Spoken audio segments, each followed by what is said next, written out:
Admiral Hayek stood in the war room deep under the mountains of Colorado. The room was carved from solid rock and lined with metal that could stop any kind of energy weapon the aliens might use. Dozens of screens covered the walls, showing military bases all over Earth and throughout the solar system. The emergency meeting had been going on for 6 hours. Representatives from every nation on Earth sat around the huge table in the center of the room. Some appeared in person, others joined through secure video links, but they all had the same expression on their faces: cold determination. President Park finished reading Commander Yuna's report out loud. The room was silent for a long moment after she finished. Then the British Prime Minister spoke first. "So they're not offering us membership," he said. "They're demanding surrender." "That's correct," Admiral Hayek replied. "According to Commander Yuna, they've already begun dividing our solar system among themselves. They see us as a resource to be harvested, not a people to be respected." Russian President leaned forward in his chair. "What are our chances if we fight?" "Better than they think," Yuck said. He pressed a button, and the wall screens changed to show new images. "For the past 50 years, we've been preparing for this day. Every nation contributed to the secret defense program. We've built weapons and ships that the aliens have never seen." The screens showed shipyards hidden inside asteroids, underground factories on Mars, space stations disguised as research facilities, weapons testing ranges in the outer solar system where no alien scout had ever traveled. "The aliens made a critical mistake," Hayek continued. "They studied our civilian technology and assumed that was all we had. They never detected our military research programs." President Park stood up. "I call for a vote. All in favor of rejecting the alien ultimatum and defending Earth's independence?" Every hand in the room went up. Every video screen showed the same response. For the first time in human history, every nation on Earth agreed completely on something. "Then, it's decided," Park said. "Admiral Hayek, you have full authority to begin military operations." Within minutes, the orders went out. Across Earth and throughout the solar system, hidden bases came alive. Weapons that had been tested in secret for decades were loaded onto ships that the aliens had never seen. Soldiers who had trained for a war that might never come suddenly found themselves preparing for the most important battle in human history. Captain Day received his orders while his ship was docked at a station hidden inside the asteroid series. The station looked like a simple mining facility from the outside, but inside it held humanity's most advanced warships. Day's ship, the Indomitable, was the newest and most powerful vessel in the human fleet. The Indomitable was not a beautiful ship. Where alien vessels had smooth curves and bright colors, the human warship was all sharp angles and dark metal. It looked like what it was: a weapon built to destroy other ships and survive whatever they could throw back. Day walked through the ship's corridors, checking on his crew. 3,000 men and women from dozens of different nations worked together to operate the massive vessel. They had trained together for 5 years, waiting for a war that everyone hoped would never come. In the engine room, Chief Engineer Mira supervised the final preparations of the ship's power systems. The Indomitable did not use the exotic energy sources favored by alien ships. Instead, it had fusion reactors that could produce enormous amounts of power for its weapons and shields.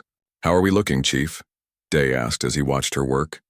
Mira looked up from her control panel. "All systems are green, Captain. The reactors are running at full power. Weapon systems are charged and ready. We can jump to hyperspace whenever you give the order." The hyperspace drive was humanity's greatest secret. The aliens thought humans used simple fusion rockets to travel between stars. They were wrong. Human scientists had developed a faster-than-light system that was different from anything the aliens used. It was more dangerous, but also more powerful.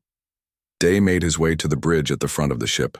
The command center was smaller than what alien ships used, but every station was designed for maximum efficiency. Communications. Officer Hyan sat at her console monitoring alien transmissions. Weapons Officer Jin checked and rechecked his targeting systems.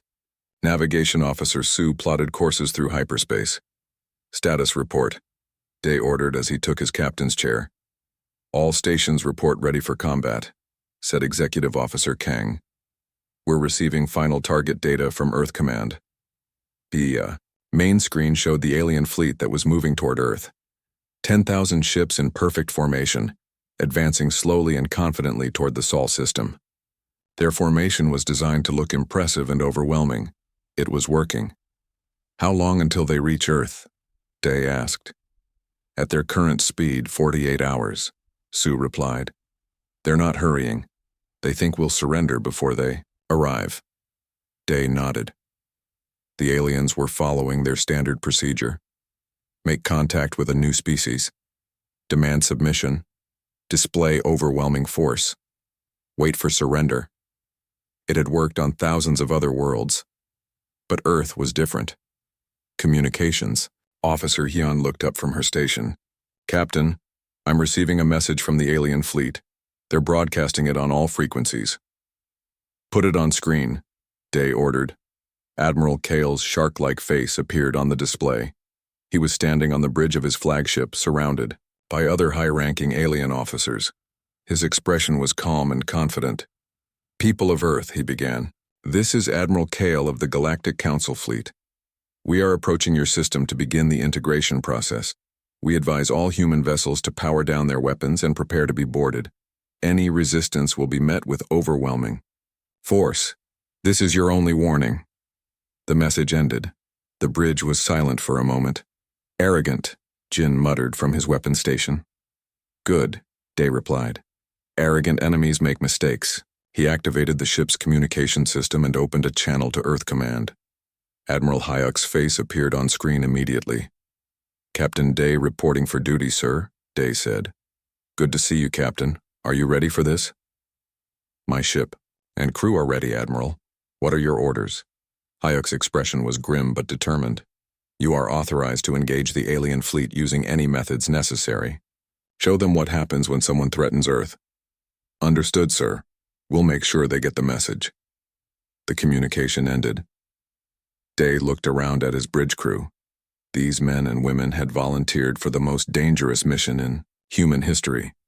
They were about to take one ship against 10,000 enemies. "All stations prepare for combat operations," Day announced over the ship's communication system. "We are about to show the galaxy what humans are capable of when we're fighting for our freedom." Throughout the ship, crew members made final preparations. In the weapons bays, massive railguns were loaded with tungsten projectiles. In the missile compartments, nuclear warheads were armed and ready. In the engineering sections, the fusion reactors were pushed to maximum output. The Indomitable was ready for war. Day gave the order to jump to hyperspace. The ship disappeared from its hiding place inside Ceres and began the journey toward the alien fleet. The hyperspace tunnel was rough and violent, nothing like the smooth travel that alien ships enjoyed. But it was fast, and it would bring them to their destination ahead of schedule. As the ship traveled through hyperspace, Day thought about the message he would send to Earth after the battle. If he survived, he would tell them that humanity had fought with honor. If he didn't survive, at least the aliens would know that humans would never surrender. The Indomitable dropped out of hyperspace at the edge of the Sol system. Ahead of them, the alien fleet continued its slow advance toward Earth. 10,000 ships filled the darkness of space, their energy fields glowing like stars. Against them stood one human warship. The odds were impossible. The situation was hopeless. The enemy was overwhelming. Captain Day smiled. "This is going to be interesting," he said. Commander Yuna sat in the cold metal chair and looked up at the massive aliens around her. The chair was too big for her small human body, making her feel like a child in an adult's world. Above her, the crystal ceiling of the council chamber stretched up into the sky, catching the light from 3 different suns. She had never seen anything so beautiful or so frightening. The Galactic Council meeting hall was bigger than any building on Earth. Thousands of different alien species filled the floating platforms that surrounded her chair. Some looked like giant lizards with glowing eyes. Others were made of what seemed like living gas that changed colors when they spoke. A few looked like walking crystals that made musical sounds when they moved. Yuna wore her best uniform, the dark blue of the Terran Federation Diplomatic Corps. The small Earth flag on her shoulder looked tiny compared to the huge banners hanging from the ceiling. Each banner showed the symbol of a different alien empire, and there were so many that she could not count them all. Admiral Kyle stepped forward from the largest platform. He was the leader of the Vorthak Empire, and he looked like a cross between a shark and a person. His skin was gray and smooth, and his black eyes had no emotion in them at all.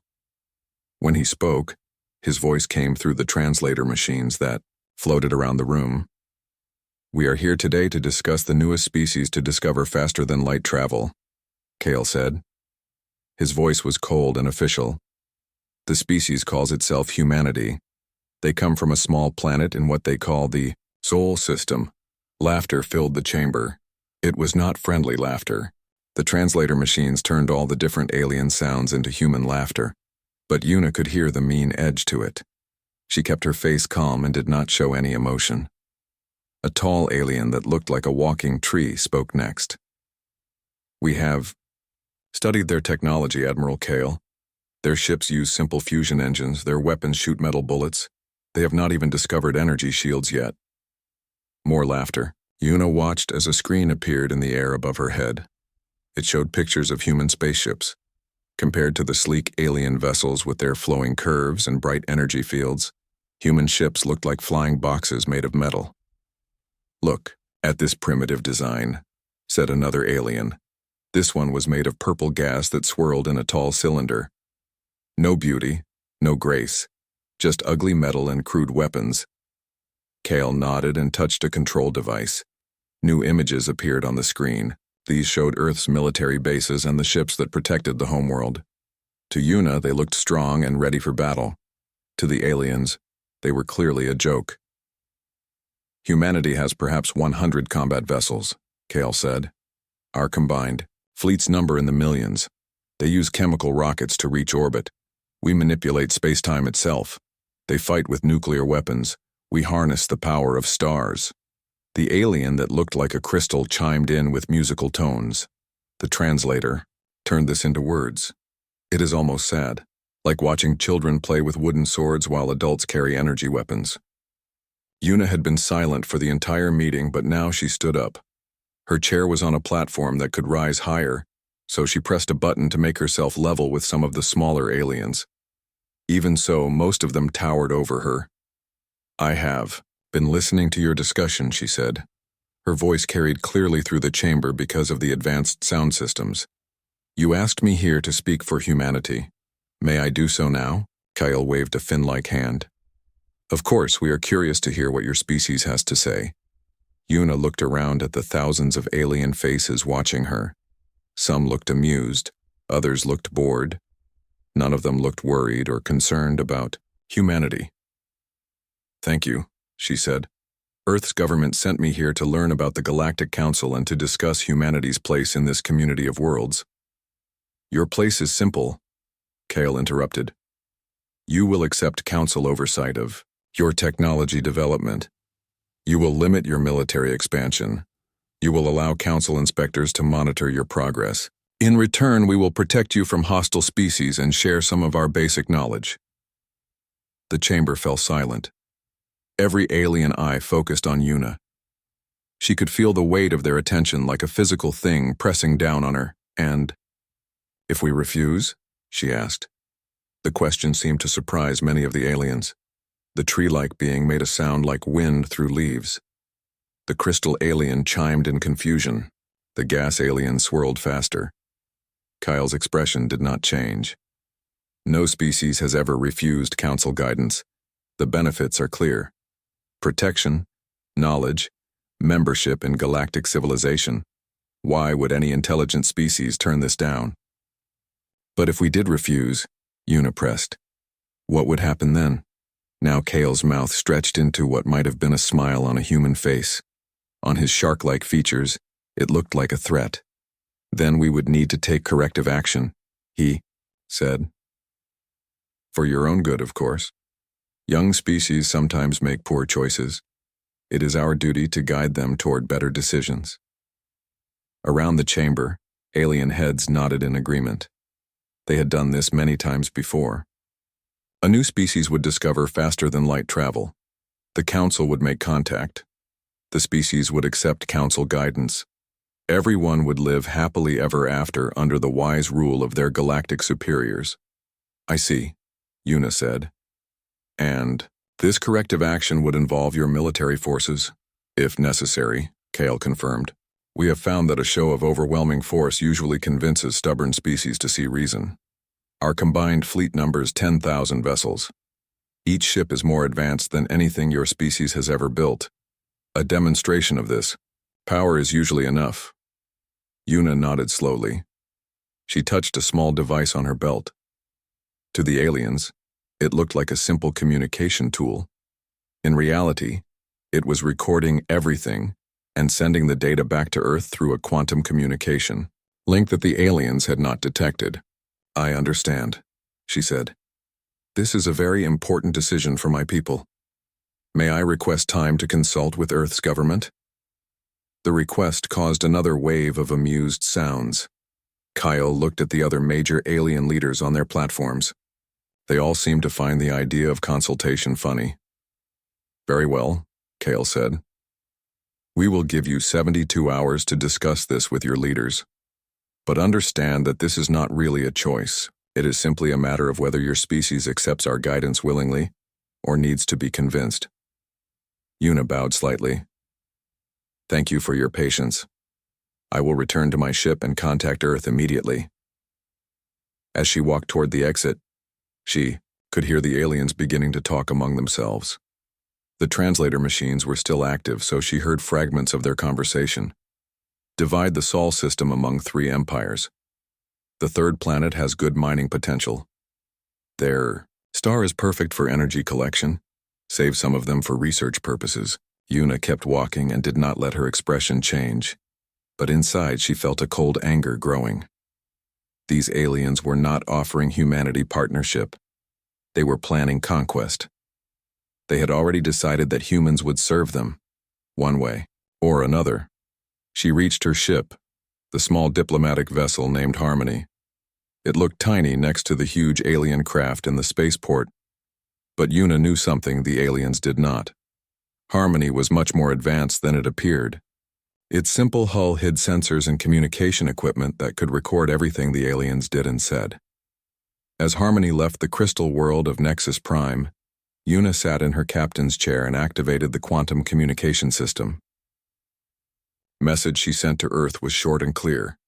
They plan to enslave us. Recommend immediate military response.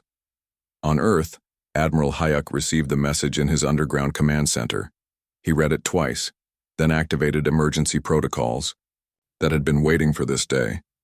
Across the planet, military bases came online. Shipyards that the aliens thought were civilian facilities revealed their true purpose. And in the deepest space docks, ships that had never been seen outside the Sol system began their final preparations for war. The aliens had made one critical mistake. They assumed that the ships they could see represented all of humanity's military power. They were wrong. Admiral Kale stood on the bridge of his flagship, watching the human solar system grow larger on his main display.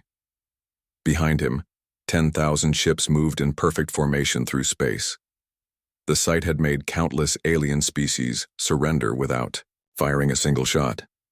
Admiral, his communications officer reported, we're receiving a transmission from the human vessel. Kale looked at the tactical display. One small ship was approaching his fleet from the direction of the outer planets. It looked tiny compared to his massive dreadnoughts, like a single fish swimming toward a school of sharks. Put the message on screen, Kale ordered. A human face appeared on the display. The creature looked young for its species, with dark hair and calm eyes. It wore a military uniform similar to what Commander Una had worn, but this one had more decorations. I am Captain Day of the Terran vessel Indomitable, the human said. Admiral Kyle, your fleet is not welcome in this system. You have 60 seconds to turn around and leave. The bridge fell silent. Several of Kale's officers made sounds that might have been laughter in their various species. The idea that one primitive ship was threatening their entire fleet seemed like a joke. Captain, Day, Kyle replied. You are facing 10,000 advanced warships. Your single vessel cannot possibly threaten us. Power down your weapons and prepare to be boarded. The human captain's expression did not change. "I repeat, you have 60 seconds to leave this system. 55 seconds now." Kale's tactical officer, a tall being with 4 arms and glowing eyes, looked up from his console. "Admiral, our sensors show that the human ship has basic kinetic weapons and primitive nuclear missiles. Their technology is at least 300 years behind our worst vessels." 40 seconds, Captain Day announced. Kale had conquered 47 star systems in his career. He had faced desperate enemies before, but he had never encountered a species so foolish as to threaten overwhelming force with a single ship. "Human captain," he said, "this is your final warning. Surrender now, or we will destroy your vessel." 20 seconds, Day replied calmly. Around the alien bridge, officers began targeting the human ship with their weapons systems. Energy cannons that could vaporize asteroids locked onto the small vessel. Particle beam weapons that could cut through any known material prepared to fire. Exotic force projectors that could crush a ship's hull, charged up to full power. 10 seconds, Day announced. Kale raised his hand to give the order to fire. The human ship was about to be turned into dust and gas. Its crew would die instantly, never knowing how hopeless their situation had been. "Time's up," Day said. Then something impossible happened. The human ship fired first, but it did not fire energy weapons or exotic particles. Instead, it launched what looked like simple metal projectiles from devices along its hull. To the aliens, these railgun shots seemed primitive and slow. They were wrong about the slow part. The tungsten slugs that left the Indomitable's railguns were moving at 30% of light speed. They crossed the distance to the alien fleet in seconds. The aliens' energy shields were designed to stop other energy weapons and exotic particles. They had never been tested against simple metal moving at relativistic speeds. The first projectile hit Admiral Kale's flagship. The energy shield that surrounded the vessel simply did not exist for something traveling that fast. The tungsten slug punched through the ship's hull like it was made of paper. The exit wound was the size of a building. The second and third shots destroyed 2 more ships completely. The fourth shot clipped a dreadnought's engine section and sent the massive vessel spinning out of control. By the time the alien sensors registered what had happened, 7 ships were dead or dying. On Kale's bridge, alarms were screaming. Emergency lights flashed red as atmosphere rushed out through the massive hole in the ship's hull. Damage control. Teams rushed to seal the breach, but the hole was too big and the damage too severe. "Impossible!" Kyle shouted over the noise. "Our shield should have stopped any kinetic weapon." His science officer, a crystalline being who spoke in musical tones, worked frantically at her station. "Admiral, those projectiles were moving at 0.3 light speed.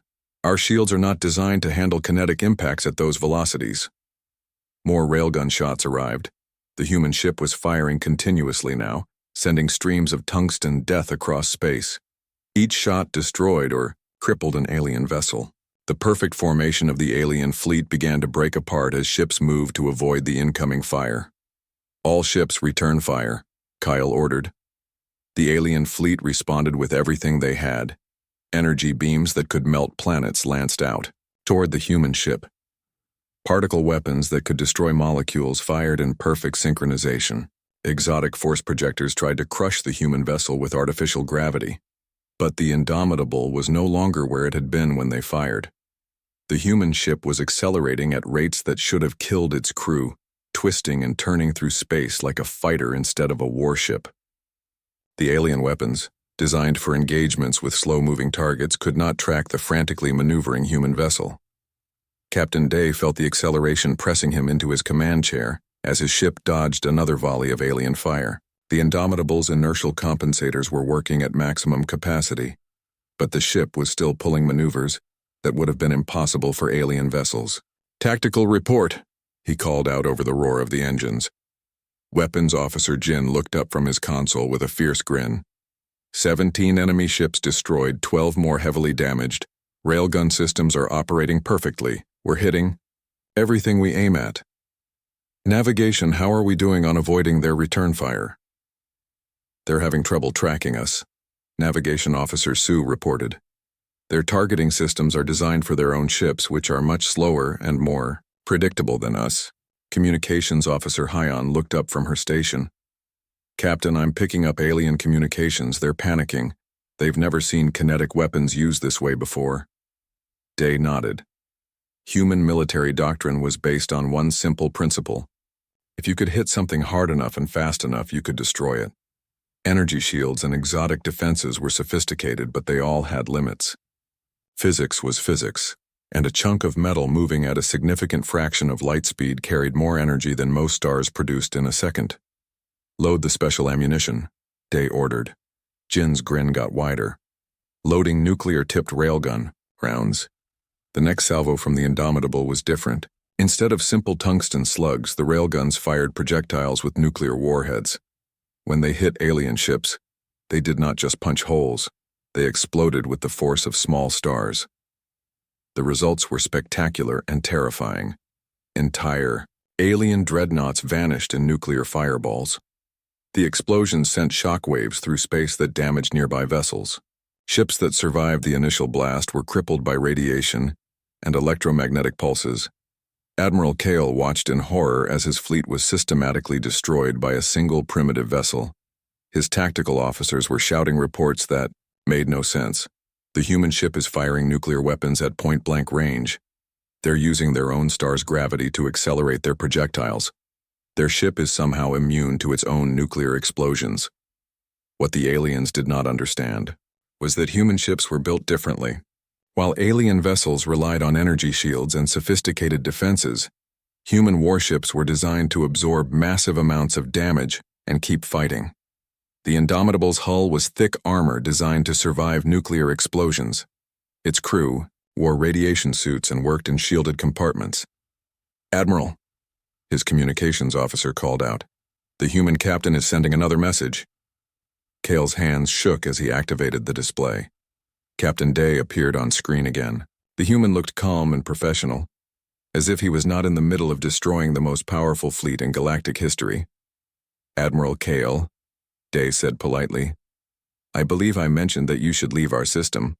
Since you chose to ignore that suggestion, we're going to make the point more clearly." Behind Day, Kale could see the human bridge. It looked like a military command center, all business and efficiency. No decoration or art, just weapons controls and tactical displays. The humans were not trying to intimidate anyone with their technology. They were simply focused on fighting and winning. "This is impossible," Kyle shouted. "Your ship cannot defeat our entire fleet." Day shrugged. "We're not trying to defeat your entire fleet, Admiral. We're just destroying the ships that won't leave when asked politely." The transmission ended. Kale looked at his tactical display and felt something he had never experienced in his military career. Fear. His fleet of 10,000 ships now numbered fewer than 7,000. The human vessel continued to move through his formation like a shark among minnows, destroying everything it could reach. "All ships," he broadcast to his fleet, "retreat to minimum safe distance. Do not engage the human vessel directly, for the first time in 3,000 years of galactic history, a council fleet was retreating from a single enemy ship." The alien retreat did not last long. Admiral Kale's superiors in the Galactic Council had never accepted defeat, and they were not about to start now. Emergency reinforcements arrived through hyperspace jumps, bringing the total alien fleet back, up to 15,000 vessels. But the reinforcements brought more than just ships. They brought new tactics and weapons designed specifically to deal with the human threat. The Council's best military minds had studied the recordings of the first battle and developed what they believed was a perfect counter-strategy. Captain Day watched the alien fleet reorganize itself on his tactical display. Instead of the tight formations they had used before, the ships were now spread out across millions of kilometers. They had learned that grouping together made them easy targets for human nuclear weapons. "They're adapting," observed Executive Officer Kang. "The new formation makes it harder for us to hit multiple ships with each shot, but it also makes them harder to coordinate," replied Weapons Officer Jin. "We can pick them off one by one." Day studied the display more carefully. Something felt wrong. The aliens had retreated and regrouped, but they were not attacking again. Instead, they seemed to be waiting for something. "Communications," he ordered. "Any change in alien transmissions?" Hyun shook her head. "They've gone silent, Captain. No communications between ships that we can detect." That was when the trap revealed itself. The space around the Indomitable suddenly filled with what looked like silver fog. The substance appeared from nowhere, surrounding the human ship in a cloud that stretched for thousands of kilometers in every direction. "What is that?" Day demanded. Chief Science Officer Park ran scans from her station. "It appears to be some kind of nanomachine swarm, Captain. Millions of tiny robots designed to interfere with our systems. The nanomachines were the Council's answer to human kinetic weapons. If they could not stop the projectiles with energy shields, they would stop them with physical interference. The tiny robots were programmed to detect incoming railgun shots and form barriers to slow them down. But the aliens had made another mistake. They assumed that railguns were humanity's only advantage." "All right," Day said calmly. "They want to see what else we can do. Jin, prepare missile launch. Full spread all tubes." "Aye, Captain." Loading nuclear missiles with penetration aids. The Indomitable's missile systems were very different from its railguns. Where the railguns fired simple metal slugs, the missiles were complex weapons designed to overcome any defense. Each missile carried multiple warheads, decoy systems, and electronic warfare packages. The first missile launch caught the aliens completely by surprise. Instead of the single projectiles they expected, the human ship fired 60 missiles simultaneously. The missiles did not travel in straight lines like railgun shots. Instead, they weaved through space on unpredictable courses, using their own engines to dodge defensive fire. The nanomachine swarm tried to intercept the missiles, but the human weapons were too smart. They detected the tiny robots and activated countermeasures. Some missiles released clouds of chaff that confused alien sensors. Others split apart into multiple smaller warheads. A few used electromagnetic pulses to destroy nanomachines in their path. When the missiles reached their targets, the results were devastating. Nuclear explosions lit up space like tiny suns. Alien ships that survived the direct hits were damaged by radiation and electromagnetic effects. The carefully organized formation began to break apart again. Admiral Kale watched the destruction from his damaged flagship and felt something he had never experienced before: helplessness. His species had ruled the galaxy for thousands of years through superior technology and overwhelming force, but the humans fought with a brutality and efficiency that no civilized species could match. "Admiral," his tactical officer reported, "the human ship is changing course. It's heading directly for our main battle group." Kyle looked at his display and saw that the officer was right. The human vessel was no longer trying to engage his ships from long range. Instead, it was accelerating toward the center of his fleet at maximum speed. "What are they doing?" he wondered aloud. His question was answered when the Indomitable activated its hyperspace drive. But instead of jumping away to safety, the human ship made a micro-jump that lasted only seconds. When it reappeared, it was inside the alien formation, moving at tremendous velocity. What followed was the most terrifying display of military tactics any alien had ever witnessed. The Indomitable used its own hull as a weapon, ramming through alien ships with its armored prow. The impacts were devastating. Human ships were built to survive collisions that would destroy any alien vessel. "They're using their ship as a missile," someone shouted on Kale's bridge. But the ramming attacks were only the beginning. As the Indomitable smashed through the alien formation, it continued to fire all its weapons. Railguns sent tungsten death in every direction. Missiles launched from tubes that were literally inside the alien defensive perimeter. Nuclear explosions went off so close to the human ship that they should have destroyed it. The Indomitable survived because it was designed for this kind of warfare. Its armor could withstand nuclear blasts. Its structure could absorb impacts that would shatter alien hulls.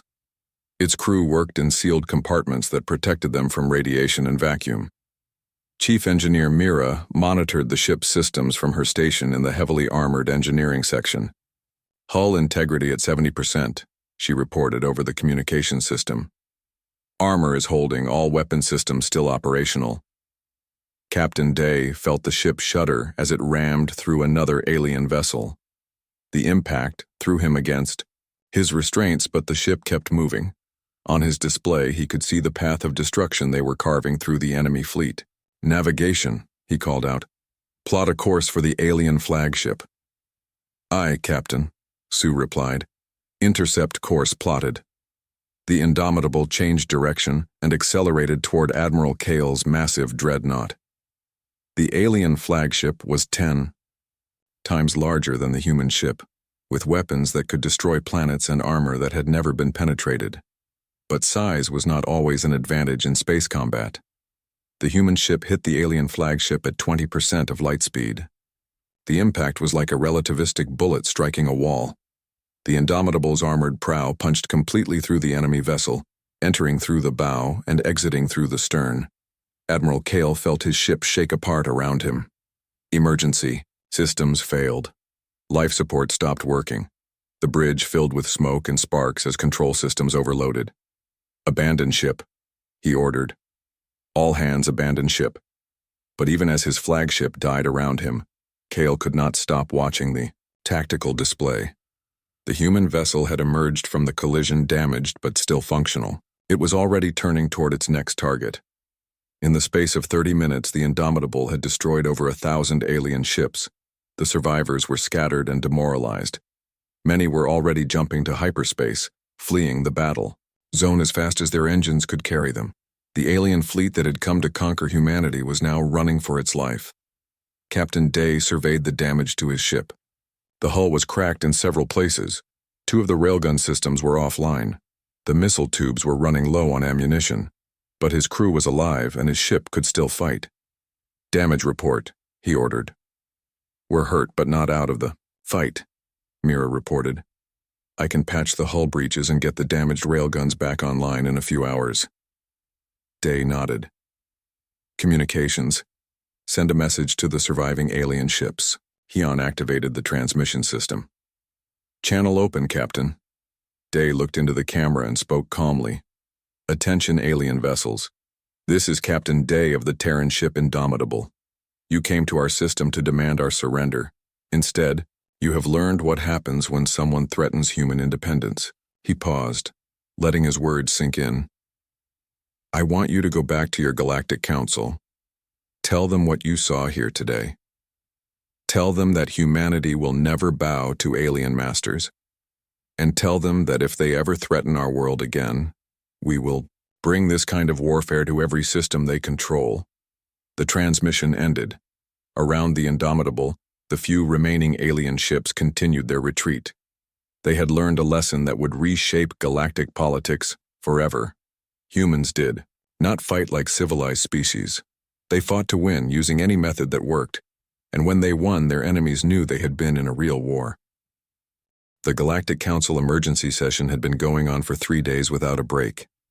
In the great crystal hall of Nexus Prime, representatives from thousands of species argued, shouted, and demanded answers.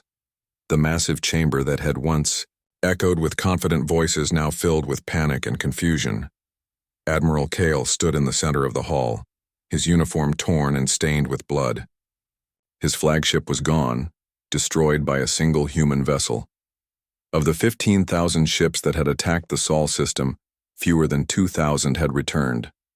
The greatest military disaster in galactic history had been caused by one primitive species with crude weapons. "Explain to us again," demanded the ethereal representative, its gaseous form swirling with agitated colors, "how one ship destroyed an entire battle fleet." Kale had told the story dozens of times already, but the alien leaders could not accept what they were hearing. "The humans do not fight like us," he said wearily. "They do not use elegant weapons or sophisticated tactics. They simply accelerate metal to very high speeds and aim carefully." "Impossible," declared the crystal being that spoke for the Geometric Alliance. "Our shields can stop any kinetic weapon." "Not when the weapon is moving at 30% of light speed," Kyle replied. "Our shields are designed to deflect energy beams and exotic particles. They cannot handle simple matter moving at relativistic velocities." The tree-like representative of the Botanical Confederation made rustling sounds of disbelief. But the energy requirements for such weapons must be enormous. How can they power railguns of that magnitude? They use fusion reactors, Kyle explained. Very crude but very powerful. They generate more energy than our most advanced systems, but in a much less elegant way. A holographic display appeared in the center of the chamber, showing recordings from the battle. The assembled aliens watched. In horror, as the human ship rammed through their vessels like they were made of paper, they saw nuclear explosions going off at point-blank range. They witnessed tactics that no civilized species would ever consider. They used their own ship as a weapon, whispered a delegate from the aquatic worlds. They rammed our vessels deliberately. And they survived nuclear explosions that should have vaporized them, added a representative of the gas giant alliance. The most disturbing recording showed the final moments of Kale's flagship. The human vessel punched completely through the massive alien dreadnought, emerging from the other side damaged but still functional. The sight made several alien delegates physically sick. "This is not warfare," declared the High Crystalline of the Geometric Alliance. "This is barbarism." But even as they spoke, more reports were arriving from across the galaxy. Human ships had been detected in 17 different systems. They were not attacking or invading. They were simply there, watching and recording everything they saw. On Earth, Captain Day stood in the ceremony hall of the Global Defense Command, accepting congratulations from leaders around the world. The Indomitable had been repaired and upgraded, and was now the flagship of humanity's expanding space fleet. But Day knew the real work was just beginning. The victory over the alien armada had given humanity breathing space, but it had also made them powerful enemies. Every species in the galaxy now knew that humans were dangerous. "Captain," Admiral Hayek approached him after the ceremony, "we've received intelligence reports from our scout ships. The Galactic Council is mobilizing everything they have. They're calling it the Great Purification Fleet."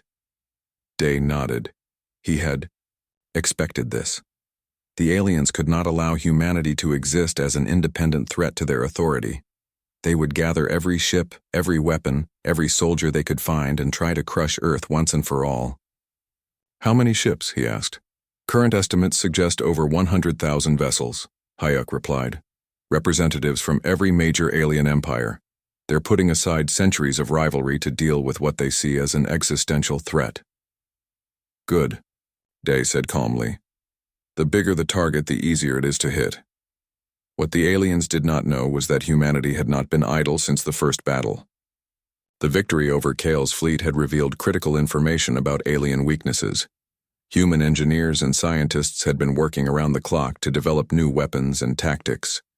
Chief Engineer Mira supervised the construction of humanity's newest warship in the hidden shipyards of Europa. The vessel was twice the size of the Indomitable and carried weapons that made the previous generation look primitive. Its railguns could fire projectiles at 50% of light speed.